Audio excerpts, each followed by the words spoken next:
আবারও হতে যাচ্ছে শেয়ানে শেয়ানে লড়াই।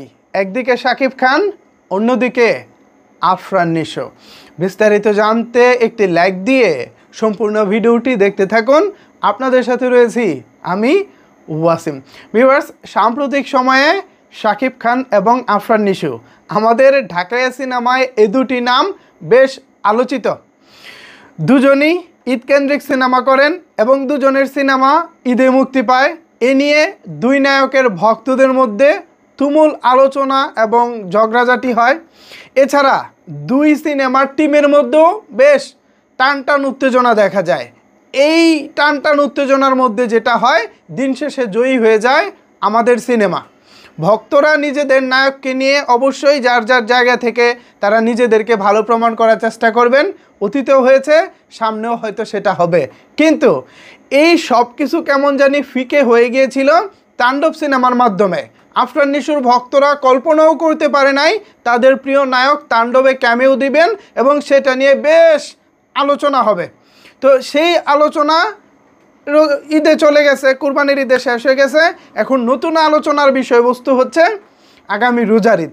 আগামী রোজার ঈদে শাকিব খান আসছেন নতুন সিনেমা নিয়ে এবং আফরান নিশো আসছেন নতুন সিনেমা নিয়ে। আফরান নিশোর সিনেমার নাম রাখা হয়েছে দম। অন্যদিকে শাকিব খানের নতুন সিনেমার নাম এখনও ঠিক হয়নি।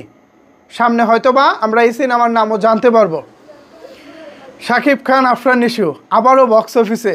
মনে আছে আপনাদের 2023 সালের কুরবানির ঈদে কি হয়েছিল? 2025 সালের রোজার ঈদে কি হয়েছিল?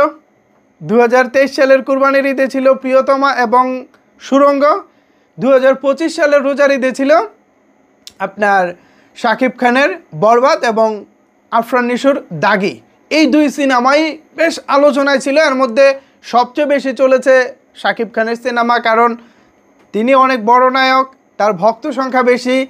শুরুর দিকে সিঙ্গেল স্ক্রিন সহ সারা বাংলাদেশে অসংখ্য সিনেমা হলে তার সিনেমা মুক্তি পায়। এই সব কিছু মিলিয়ে শুরুতে শাকিব খান একটা অ্যাডভান্টেজ পেয়ে থাকেন। অন্যদিকে মাল্টিপ্লেক্সে মূলত দুই নায়কের লড়াইটা বেশ জমজমাট হয়। কে সুসংখ্যা বেশি পাচ্ছে, কে কম পাচ্ছে, কার ছবিটা অনেক ভালো চলতেছে, কার ছবিটা কম চলতেছে, কেন ছবি ভালো চলার পরেও সুসংখ্যা বাড়ানো হচ্ছে না, এই নিয়ে তুমুল আলোচনা থাকে। আর এই আলোচনার মাঝখান দিয়ে জয়ী হয়ে যায় আমাদের ইন্ডাস্ট্রি। কিভাবে? সেটা হলো এই আলোচনার মধ্য দিয়ে দুই ছবি ভালো ব্যবসা করে বেরিয়ে যায় এবং এতে করে আমাদের ইন্ডাস্ট্রিটা উপকৃত হয়। দুই নায়কের সিনেমা যখন দুই দিক থেকে ভালো চলে তখন কিন্তু দিন শেষে আমাদের ইন্ডাস্ট্রি উপকৃত হয়, কারণ ইন্ডাস্ট্রি চলেই থাকে মূলত ব্যবসা সফল সিনেমার উপরে ভিত্তি করে। তা আগামী রোজার ঈদেও আশা করি জম্পেশ একটা লড়াই হবে। যদিও সেই লড়াইটা কতটুকু পাকাপোক্ত হবে সেটা হয়তো সময় বলে দেবে, তবে আমি পার্সোনালি চাই দুই নায়কের লড়াই জমজমাট হোক। পাশাপাশি আরও একজন নায়কের সিনেমা আগামী রোজার ঈদে আসতে চলেছে এবং সেটা একজন বড় পরিচালক বানাবেন, এরকম একটা আলোচনাও মার্কেটে চলছে।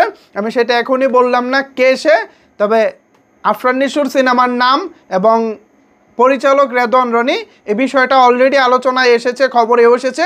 এ কারণে এটা নিয়ে আলোচনা করতে পারছি, বাট ওই সিনেমাটা নিয়েও আলোচনা হবে অফিসিয়াল অ্যানাউন্সমেন্ট আসার পর।